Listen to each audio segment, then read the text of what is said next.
코로나19 확진자가 급증하고 있는 전북 지역에도 오늘부터 재택 치료를 확대하는 내용의 관리 체계가 적용됩니다. 60세 이상과 기저질환이 있는 50대 등을 제외한 확진자는 일반 관리군으로 구분돼 스스로 재택 관리를 하게 됐습니다. 전국 동시지방선거와 관련해 일부 지방의원들이 도지사 선거를 돕고 있어 적절성 논란이 일고 있습니다. 견제와 감시라는 의회의 역할이 퇴색될 수 있다는 지적도 나오고 있습니다. 한국장애인단체 총연맹이 전국 17개 시도의 장애인 복지 수준을 분석한 결과 전북은 최하위 등급을 보인 것으로 나타났습니다. 장애인 복지를 개선할 수 있는 대책이 필요해 보입니다. 지역 문화예술계와 함께하는 문화K. 오늘은 검은 호랑이의 해를 맞은 범띠 문화예술인들의 기대와 포부를 알아봤습니다.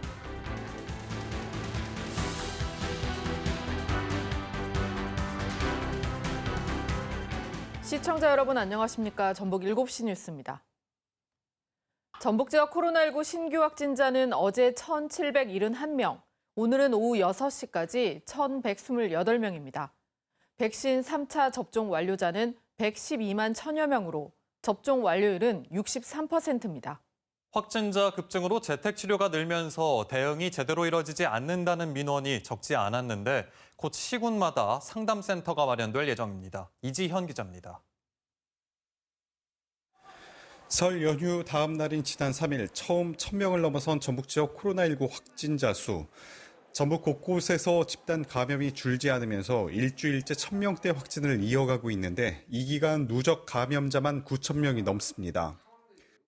도내 일주간 확진자 누계가 9,199명입니다. 일평균 1,314명입니다. 감염병 재생산 지수는 1.32입니다. 확진자 수 급증에 따라 전북 지역 재택 치료자 수는 8천여 명에 달하고 신규 수요는 하루 1,000명을 넘어서고 있습니다. 재택 치료자 관리는 이제 집중과 일반으로 구분되는데 대상자 불편을 줄이기 위해 14개 모든 시군의 상담센터가 구축돼 의료, 행정 상담을 병행할 계획입니다. 확진자가 지속적으로 늘어나는 상황이라면 14개 시군 모두에서 이런 의료 상담 센터를 준비를 해야 될 상황이 있을 수 있습니다.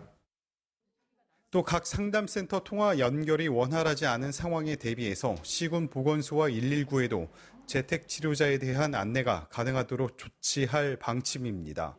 한편 전라북도 방역당국은 전북 지역 경제 농업 분야 기업체와 만나 직장과 외국인 관련 오미크론 변이 확산을 막기 위해 함께 대응하기로 했습니다. KBS 뉴스 이지현입니다. 전주시가 코로나19 확진자 가운데 모니터링 사각지대에 놓일 수 있는 일반 관리군 재택 치료자를 위한 비대면 진료 의료기관을 운영합니다. 24시간 운영하는 비대면 진료 의료기관은 대자연병원으로 오전 9시부터 오후 5시까지는 방문 치료도 가능합니다. 현재 일반 관리군 대상 비대면 진료가 가능한 전주 지역 동네 병의원은 21곳으로 전주시 보건소 홈페이지를 통해 명단을 확인할 수 있습니다.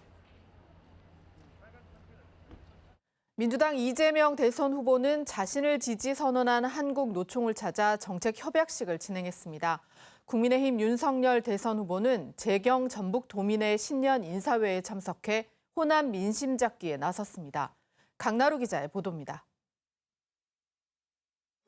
민주당 이재명 후보는 한국노총을 방문해 자신에 대한 지지 선언에 감사의 뜻을 밝혔습니다. 이 후보는 친노동이 친기업이자 친경제라며 노동과 기업의 협력적 관계를 강조했습니다. 노동자가 살아야 기업이 살고 기업이 살아야 경제가 삽니다. 서로가 서로에게 도움이 되는 협력적 관계를 만들어내는 것. 그게 바로 우리가 가야 될 통합의 세상입니다. 이어 한노총과 노동정책 협약식을 갖고 공무원 교원노조의 타임오프제 등 관련 공약을 차질 없이 진행하겠다 약속했습니다. 이 후보는 KBS가 보도한 김건희 씨의 주가 조작 연루 의혹에 대해선 엄정하고 신속하게 예외 없이 수사하는 게 맞다고 밝혔습니다. 민주당 역시 윤석열, 김건희 부부의 거짓말이 드러났다. 용서받지 못할 중범죄라고 공세를 이어갔습니다. 국민의힘 윤석열 후보는 재경 전라북도 도민회 신년 인사회에 참석했습니다. 윤 후보는 전북 경제 발전에 온 힘을 쏟겠다며 최근 국민의힘이 공들이고 있는 호남 민심 잡기에 주력했습니다. 늘 말씀드렸듯이 호남 홀대, 특히 전북 홀대론이 나오지 않도록 우리 국민의힘이 다 같이 노력해야 하겠습니다. 이후 윤 후보는 세무사 봉사단 발대식을 찾았습니다. 같은 시간 진행된 김종인 전 총괄선대위원장의 출판 기념회엔 참석하지 않았습니다. 국민의힘은 어제 이재명 후보의 부인 김혜경 씨의 사과를 두고 주어와 목적어가 없는 사과쇼, 피해자 코스프레라고 비판했습니다. 국민의힘 청년본부는 이른바 김혜경 방지법을 발표하며 공세를 이어갔습니다. 정의당 심상정 후보는 태양광, 풍력 등 재생에너지 기술과 2차 전지 산업에 투자를 집중하고 과학기술 부총리제를 도입하는 등 과학기술 공약을 발표했습니다. 국민의당 안철수 후보는 자진 사퇴 형식의 단일화에 대해 한국 정치 사상 들어본 적이 없다. 제가 정권 교체하러 나와 거듭 완주 의지를 밝혔습니다. KBS 뉴스 강나루. KBS가 실시한 여론조사에서 이재명 후보가 오차 범위 내 박빙 승부를 이어가고 있는 것으로 나타났습니다. 이번 대선에선 정권 교체가 필요하다고 보는 응답자의 60%, 야권 단일화가 필요하다 답했습니다. 개연우 기자입니다. 내일이 선거일이면 누구에게 투표할지 물었습니다. 34, 국민의힘 윤석열 후보 37점, 오차 범위 내 접전입니다. 정의당 심상정 3, 안철수 후보 9%였습니다. 이재명 후보는 연령대별로 40%로는 호남에서 지지세가 강했고 윤 후보는 60대 이상과 서울, 영남 지역에서 우위를 보였습니다. 1월에 지속됐던 이 후보 하락세와 윤 후보 상승세는 모두 멈춰 설 연휴 직전 조사와 비슷하게 나왔습니다. 이번 대선을 통해 정권 연장이 필요하다는 응답은 35.7%, 정권 교체가 필요하다는 의견은 54.7%로 집계됐습니다. 윤석열, 안철수 후보 간 야권 단일화가 필요한지 물었더니 정권 교체 응답자 가운데 단일화가 필요하다는 의견은 64.7%였습니다. 그러면 누가 단일 후보가 돼야 하는지 질문에는 정권 교체 여론층에선 10명 중 7명 가까이가 윤석열 후보를 꼽았습니다. 3일 첫 TV 토론회에서 누가 잘했는지도 조사했습니다. 이재명 25.8, 윤석열 24.2%로 팽팽했고 심상정 12.7, 안철수 12.8%였습니다. 특별히 잘한 후보가 없다는 응답은 4분의 1 가까이였습니다. 이번 조사는 KBS가 한국리서치에 의뢰해 지난 7일부터 사흘간 전국 만 18세 이상 남녀 1000명에 대해 휴대전화 가상번호를 활용한 전화 면접 방식으로 조사했습니다. 응답률은 25.2%, 표본 오차는 95% 신뢰 수준에서 플러스 마이너스 3.1%포인트입니다. 자세한 내용은 KBS 홈페이지에서 확인할 수 있습니다. KBS 뉴스 개연우입니다. 전국 18곳의 자치경찰위원장들이 대선 후보들에게 인사와 재정 실질화 등을 건의했습니다. 현재 자치경찰제 한계를 극복하기 위해 자치경찰 사무개념 명확화와 위원회 기능 실질화, 국가경찰과 자치경찰 이원화를 촉구했습니다. 지방자치법에 자치경찰 사무를 명시하는 한편 지구대와 파출소에 대한 임용권을 확보하고 자치경찰 교부세를 신설할 것을 요구했습니다. 문재인 정권에 대한 적폐청산 수사 의지를 천명한 윤석열 국민의힘 대선 후보에 대해 문재인 대통령이 강력한 분노를 표한다며 사과를 요구했습니다. 민주당은 정치 보복공헌이라며 비판을 이어갔고 국민의힘은 문 대통령의 사과 요구를 선거 개입이라고 맞받았습니다. 이철호 기자가 보도합니다. 집권하면 문재인 정권에 대한 적폐청산 수사를 하겠다. 어제 공개된 윤석열 국민의힘 대선 후보의 발언입니다.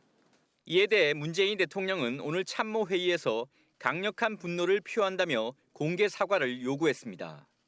현 정부를 근거 없이 적폐 수사의 대상, 불법으로 몬 것에 대해 강력한 분노를 표하며 사과를 요구한다.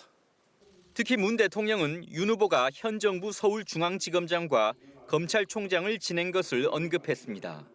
그러면서 그때는 이 정부의 적폐를 있는데도 못 본 척한 건지 아니면 없는 적폐를 기획사정으로 만들어내겠다는 것인지 대답하라고 요구했습니다. 청와대 고위 관계자는 문 대통령 본인이 윤 후보의 발언을 심각하게 판단해 이 같은 사과 요구가 나왔다고 설명했습니다. 그러면서 대통령을 흔들고 선거판에 불러낸 것은 대단히 유감이며 이런 것이 일종의 정치 적폐라고 비판했습니다. 사과 요구가 대통령의 선거 개입이라는 이준석 국민의힘 대표 등의 비판에는 대통령을 겨냥한 발언에 대한 반론권 행사라고 반박했습니다.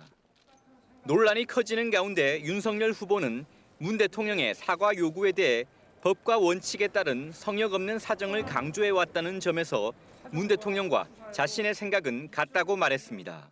그런 면에서는 우리 문재인 대통령님과 저와 똑같은 생각이라고 할 수 있겠습니다. 그러면서 자신의 사전에는 정치 보복이라는 단어는 없다고 강조했습니다. KBS 뉴스 이철호입니다. 전라북도의회 새해 첫 임시회가 오늘부터 시작했습니다. 첫날인 오늘 송하진 도지사와 김승환 교육감으로부터 도정과 교육, 학예 행정에 대한 새해 운영 방향을 듣고 교섭단체 대표 연설 등이 진행됐습니다. 또 쌀감 및 재배농가 소득 안정을 위한 쌀 시장 격리 발동 방식 개선 촉구 건의안과 제2차 고준위 방패물 관리 기본계획 철회 촉구 건의안을 채택했습니다.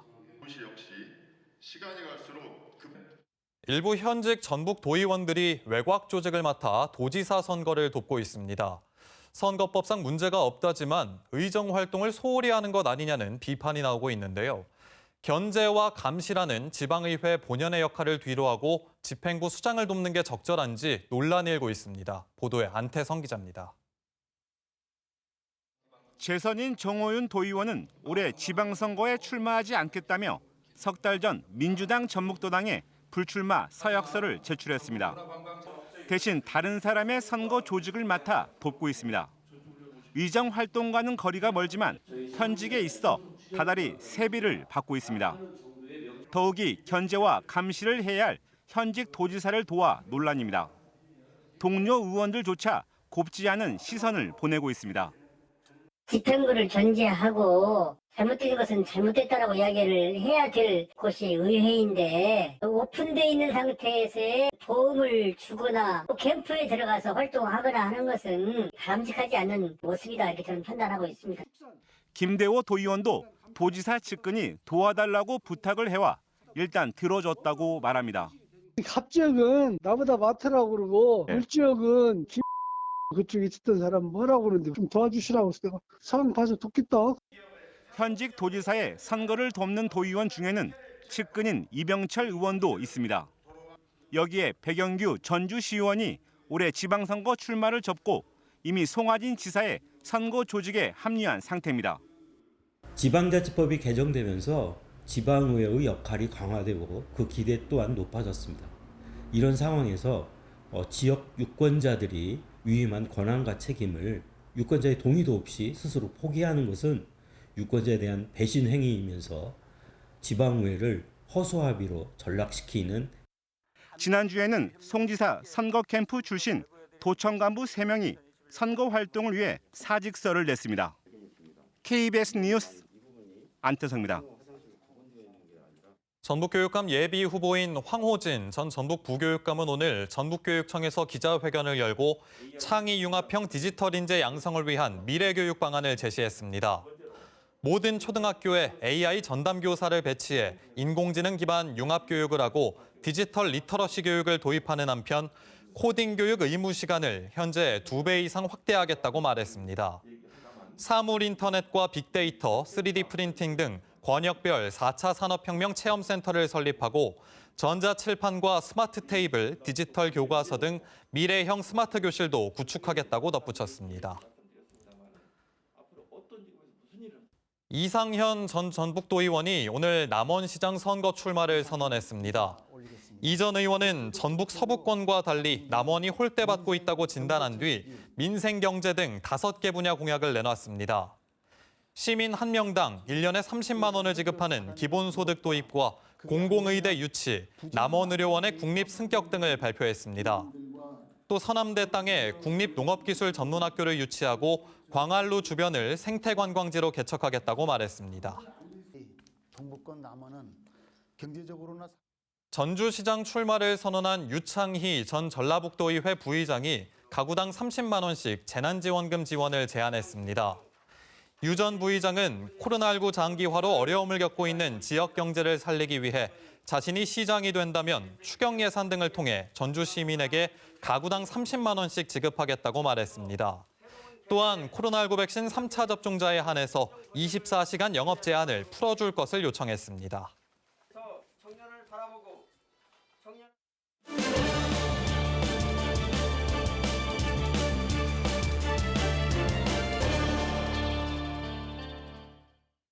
(10년) 전 교회 담임 목사로부터 성폭력을 당했다는 한 여성의 주장 보도해드렸는데요. 앞서 해당 목사는 이 여성의 가족들에게 자연스러운 관계였다고 해명했습니다. 고소장이 접수됐고 경찰이 수사에 들어갔습니다. 보도에 박웅 기자입니다. 10년 전 전주의 한 교회에서 전도사로 일했던 20대 여성 A씨는 새벽 기도를 위해 교회에서 잠을 자고 있던 중 당시 담임 목사로부터 성폭행을 당했다고 주장했습니다. A씨는 비슷한 시기 성추행 등을 겪었다는 교회 신도 3명과 함께 법적 대응에 나서기로 했습니다. 성추행인데 뭐가 문제냐 이런 식의 태도를 보고 오래 지났는데도 많이 화가 나가지고 고소장을 제출하게 된 이유가 그게 가장 커요. 이들의 고소장을 접수한 전주 완산경찰서는 해당 목사의 성폭행 혐의에 대해 수사에 나서기로 했습니다.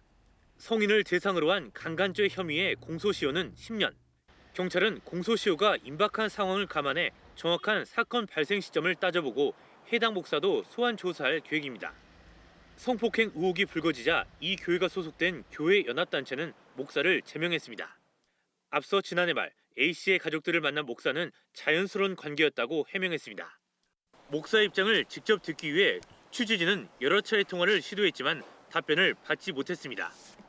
10년 만에 나온 신도들의 폭로, 경찰 수사를 통해 무엇이 진실인지 밝혀질 수 있을지 주목됩니다.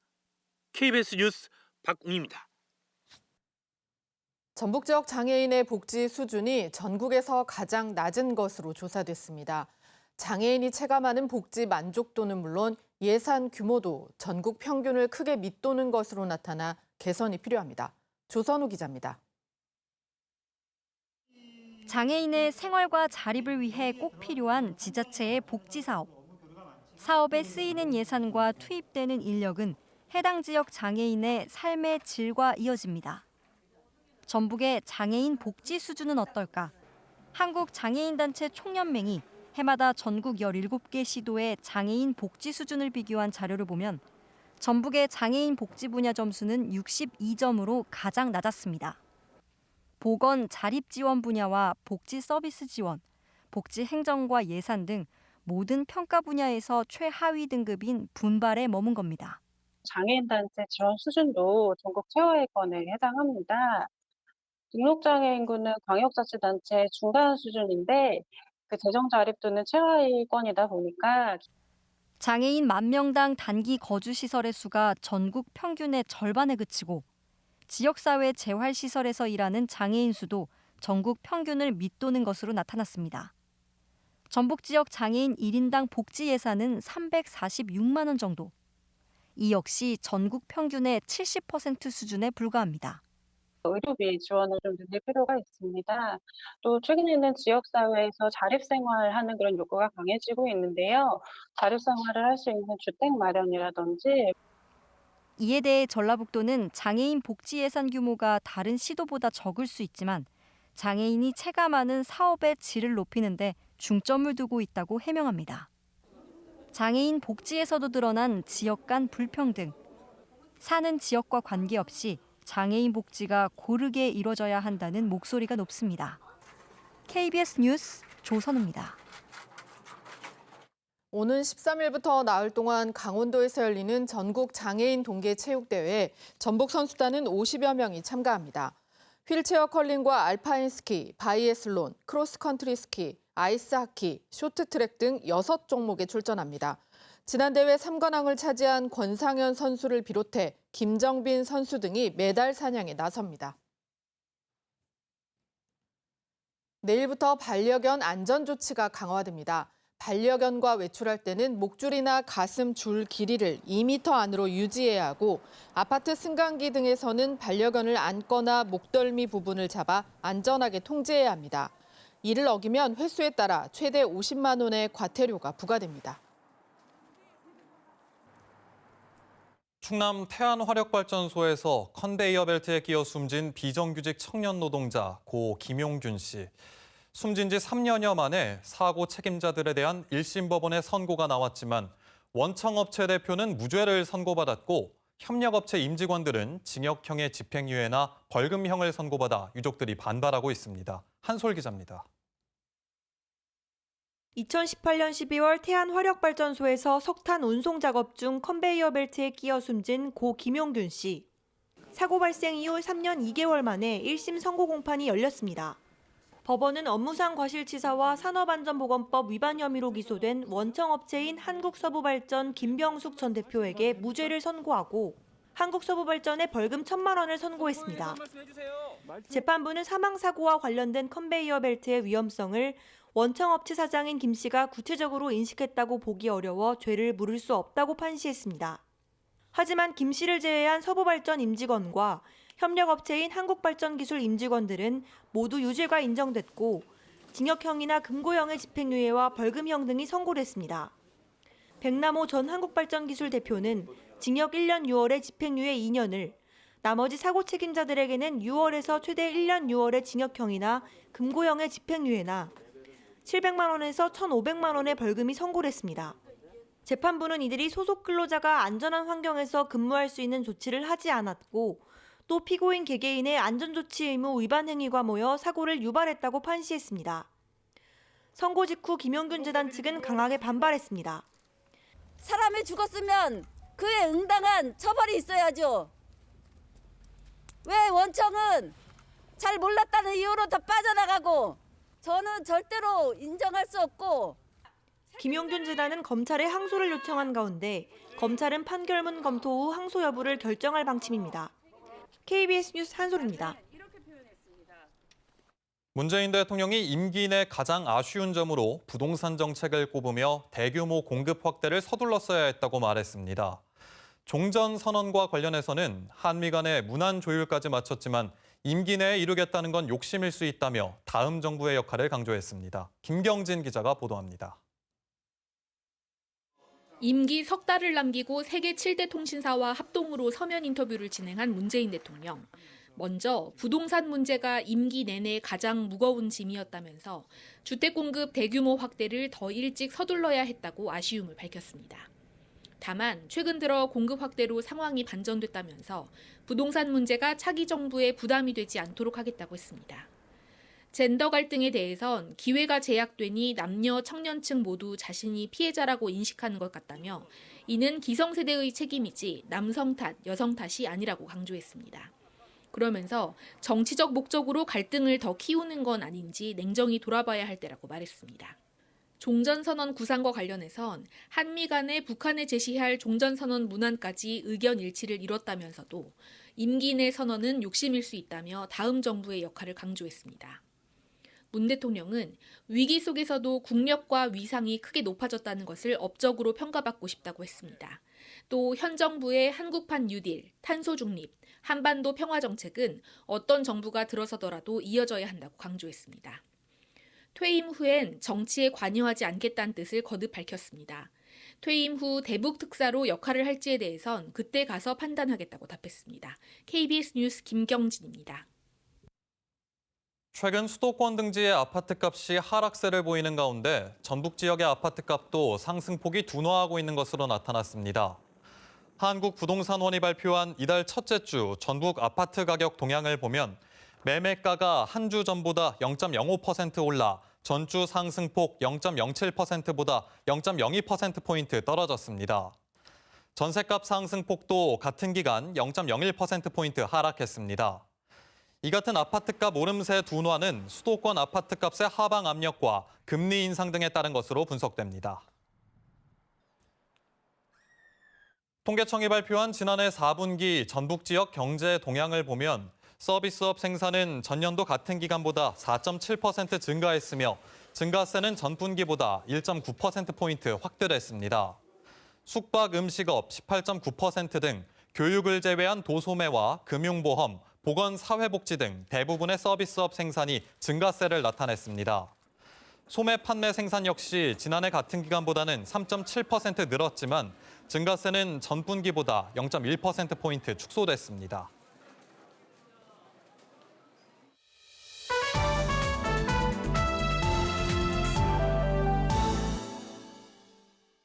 문화캐 시간입니다. 코로나19로 힘겨운 시간을 보낸 지역 문화예술계. 올해는 나아질 거라는 희망을 품고 있는데요. 검은 호랑이 해를 맞은 범띠 문화예술인들의 기대와 포부를 들어봤습니다. 함께 만나보시죠.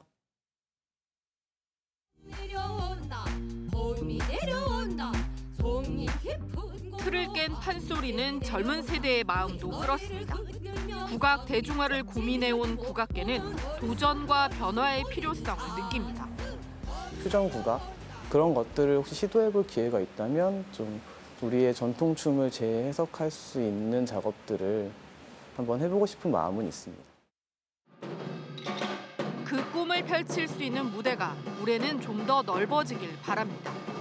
지역의 문화를 많이 발표할 수 있는 무대들이 많이 꾸며질 수 있는 제도가 좀 생겼으면 좋겠습니다. 관객이 아닌 카메라 앞에 선 연극 배우들. 비대면 영상 등으로 돌파구를 찾고 있지만 관객들과 함께 호흡하며 공연했던 때가 그립습니다. 배우들은 상당히 힘들어했어요. 관객을 만나고 싶은데 관객을 볼 수가 없으니까. 그래서 첫 해에는 그렇게 비대면 송출 공연을 했고 반복되는 공연 취소에 불안하고 조급하기도 했지만 올해는 마음을 다잡을 생각입니다. 안개 속에서 작업하는 기분으로 2년을 보냈는데요.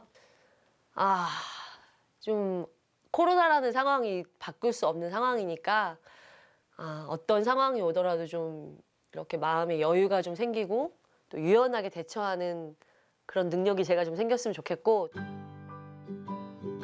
30여 년 지역 여성 작가로 살아온 김영란 화가에게 코로나19는 시련만이 아닙니다. 나 자신에 대해서, 내 작업에 대해서 다시 되돌아볼 수 있는 기회가 되기도 하고 올해 60살이 된 그는 또 다른 새 시작을 이야기합니다. 60을 출발점으로 잡고 시작하는 경우를 많이 봤어요. 그래서 꾸준히 작업을 해왔지만 좀 더 새로운 시각으로, 새로운 각오로 한번 임해볼까 합니다.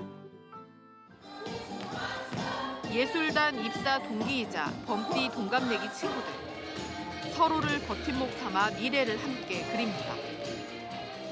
퍼레이드 시장을 좀 저희가 많이 넓혀나가고 싶고 저희가 선두자가 되고 싶어요. 그 퍼레이드 시장을 넓혀나가고서. 그래서 해외에서도 우리나라 이만큼 한다.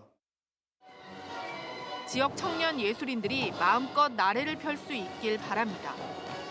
소외받았던 청년 예술인들을 위해서 많은 기회가 제공되고 많은 시설들이 더 활성화될 수 있으면 좋지 않을까. 크게 다치지 않고 저희 공연계, 예술계 모든 사람들이 안 다치고 한 해가 잘 마무리됐으면. 불안하고 고통스러웠던 시간들. 용맹한 호랑이처럼 지역 문화예술계도 씩씩하게 헤쳐나가길 바랍니다. KBS 뉴스 이화연입니다. 문화재청이 전남 화순에서 활동했던 동학농민군 한달문이 어머니에게 쓴 옥중 한글 편지 원본을 국가등록문화재로 등록했습니다. 동학농민혁명기념재단이 보유하고 있는 이 편지는 본인의 구명을 요청하는 내용으로 고생을 뜻하는 고상, 급히를 뜻하는 기피, 즉시를 뜻하는 직시 등 전라도 방언도 담겨 있습니다. 한달문의 한글 편지는 지난해 국가등록문화재로 등록된 양반 출신 유강화의 한문 편지와는 대조적이어서 다양한 계층이 동학농민군으로 활동했음을 알려주는 사료로 평가됩니다. 코로나19로 더 빨라진 인구 구조 변화에 대응하기 위해 정부가 결혼 출산에 대한 보상을 보완하겠다고 밝혔습니다. 올해 하반기에 대책이 나올 예정입니다. 박예원 기자가 보도합니다. 2019년 장래인구 특별추계에서는 합계 출산율 최저점, 출산율의 바닥을 0.86명으로 봤습니다. 코로나19를 거치며 바닥은 0.7명으로 더 낮아졌습니다. 인구 감소 시점은 8년 빨라지고 생산 연령 인구도 더 줄 거로 전망됐습니다. 이런 위기감 속에 정부는 4기 인구정책 전담반을 출범했습니다. 생산 가능 인구에 대한 확충 보강 방안, 축소사에 대한 적응력 강화 방안, 그리고 고령사의 대비 방안, 또 마지막으로 초저출산 대응 방안 등 4대 분야에 대한 대응 방안을 집중적으로 마련해 나갈 계획입니다. 정부는 저출산과 학령 인구, 병역 자원, 외국 인력 감소를 5년 안에 해결해야 할 단기 과제로 분류했습니다. 특히 초저출산에 대응하기 위해 결혼, 출산을 고민 중인 청년층에 대한 인센티브를 강력하게 보완하는 방안을 마련하겠다고 예고했습니다. 정부 관계자는 현금 지원을 포함해 가능한 모든 수단을 동원하겠다는 뜻이라고 설명했습니다. 저출산을 직접 의제로 다루지 않고 인구 감소 충격에 대응하고 축소 사회에 적응하는 것을 목표로 삼았던 3기 때와는 자세가 달라진 셈입니다. 병역 자원 감소에 대응해서는 부사관 임용 연령 상한, 즉 나이 제한을 푸는 방안을 언급했습니다. 20년 뒤면 절반 아래로 감소할 대학 학령 인구를 고려해 대학교 정원 조정도 더 과감하게 추진할 뜻을 밝혔습니다. 또 여성 경제 활동을 늘리기 위해 기업 인센티브를 강화할 계획입니다. 정부는 이런 분야별 대책을 7월부터 차례로 발표하겠다고 예고했습니다. 관심을 받았던 고령자 고용 활성화는 중기 과제로 분류하고 논의기구를 구성하겠다고 했습니다. 이번 전담반에서 정년 연장 등 구체적 대안이 나오기는 어려울 것으로 보입니다. KBS 뉴스 박예원입니다. 2,500억 원대의 환매 중단 사태를 일으킨 디스커버리 자산운용 장하원 대표가 경찰 수사를 받고 있습니다. 그런데 장 대표의 형인 장하성 주중한국대사와 김상조 전 청와대 정책실장이 이 운용사의 펀드에 거액을 투자한 사실이 확인됐습니다. 공민경 기자가 보도합니다. 2017년부터 IBK 기업은행과 하나은행 등 시중은행과 증권사를 통해 판매됐던 디스커버리 펀드. 판매 2년 만인 2019년 4월 판매가 중단되면서 2,500억 원이 넘는 투자금 피해가 발생했습니다. 경찰이 이 사건을 수사하고 있는 가운데 장하성 주중 한국대사와 김상조 전 청와대 정책실장이 디스커버리 자산운용의 펀드에 각각 60억여 원과 4억 원가량을 투자했던 사실이 확인됐습니다. 장 대사는 디스커버리 자산운용 장하원 대표의 형입니다. 투자 시점은 2017년으로 당시 장 대사와 김 전 정책실장은 각각 청와대 정책실장과 공정거래위원장으로 재직 중이었습니다. 장하성 대사는 펀드에 60억여 원을 투자했다는 언론 보도와 관련해 어제 입장문을 내고 해명했습니다. 펀드에 가입한 것은 사실이지만 법률을 위반하지 않았으며 필요하다면 조사를 받겠다고 밝혔습니다. 다만 펀드 손실을 보전받은 바는 없다고 강조했습니다. 김상조 전 정책실장도 공직자로서 관련법상 의무를 위반한 적이 없다며 조사가 필요하다면 관련 사실을 투명하게 소명하겠다고 했습니다. 또 KBS 취재진에게 환매 중단으로 본인도 투자금 상당액을 손실봤다고 밝혔습니다. 경찰은 어제 특정경제범죄 가중처벌법상 사기와 자본시장법 위반 혐의로 장하원 대표를 불러 조사했습니다. 장 대표는 펀드가 부실해질 수 있다는 가능성을 알면서도 이를 숨기고 투자자들에게 상품을 판매한 혐의를 받습니다. 앞서 경찰은 지난해 7월 기업은행과 하나은행 본점, 디스커버리 운용 본사 등을 압수수색하고 장하원 대표를 출국 금지했습니다. KBS 뉴스 공민경입니다. 제주 4.3 당시 억울한 옥살이를 하고 행방불명된 희생자들의 명예 회복을 위해 검찰이 직권으로 재심을 청구했습니다. 생존 수영인이나 유족이 재심 청구를 한 적은 있지만 정부가 재심을 청구한 건 처음입니다. 안서연 기자입니다. 정부가 제주 4.3 희생자에 대한 직권 재심을 법원에 청구했습니다. 지난해 4.3 특별법이 개정되면서 직권 재심을 위한 정부 합동수행단이 광주고검 산하에 꾸려진 지 2개월여 만입니다. 그동안 생존 희생자와 유족들의 개별적인 재심 청구는 있었지만 검사가 직권으로 재심을 청구한 건 이번이 처음입니다. 합동수행단은 그동안 군법회의 수영인 명부에 기재된 2,530명의 인적사항을 토대로 유족과 마을 주민 등을 만나 자료를 수집했습니다. 이 가운데 인적 사항이 특정되고 관련 자료가 준비된 20명에 대해 1차적으로 청구에 나선 겁니다. 20명의 희생자는 1948년과 1949년 군법회의에서 국방경비법 위반과 내란죄 등의 제목으로 최대 15년형을 선고받고 다른 지역 형무소에서 복역하다 6.25 전쟁 이후 행방불명된 희생자들입니다. 합동수행단은 앞서 생존 수영인과 유족이 개별적으로 재심을 청구해 공소기각 또는 무죄 판결을 받은 판례가 있는 만큼 직권재심 청구 역시 인용될 것으로 보고 있습니다. 그 당시에 군사재판이 이루어진 그 형태는 다 입증되어 있기 때문에 그런 것들이 충분히 간접 변조가 되어서 재심 개시로 될 것이고 또 결국은 그 전국적으로는 그런 그 공소기각 또는 무죄 판결이 날 거라고 그렇게 예상합니다. 합동수행단은 1차 직권재심 청구 20명에 대한 공판과 나머지 희생자에 대한 재심 청구를 최대한 신속하게 이어갈 계획입니다. KBS 뉴스 안서연입니다. 전북은행과 전북신용보증재단, 무역보험공사 전북지사와 무역협회 전북지역본부는 외환 활성화 업무 협약을 맺었습니다. 협약에 따라 전북무역협회 회원사들은 전북은행의 해외 송금 환율 우대와 신용장 개설, 인수, 부대 비용 절감 등을 제공받습니다. 무역보험공사는 혁신 성장 기업과 수출 대금 회수가 어려운 기업에 각각 수출 신용보증과 해외 채권 회수 대행 서비스를 하고 신용보증재단은 수출 유망 중소기업을 대상으로 무역금융 보증 상품을 지원합니다. 농촌진흥청이 관상용 꽃사과 품종을 확대 보급합니다. 보급 품종은 농촌진흥청이 개발한 하나벨로 사과 묘목을 생산하는 11개 주산지 종묘업체에서 살 수 있습니다. 기존에 보급한 로즈벨과 골든벨도 나무 심기 한 해 전 종묘업체에 예약하면 구매가 가능합니다.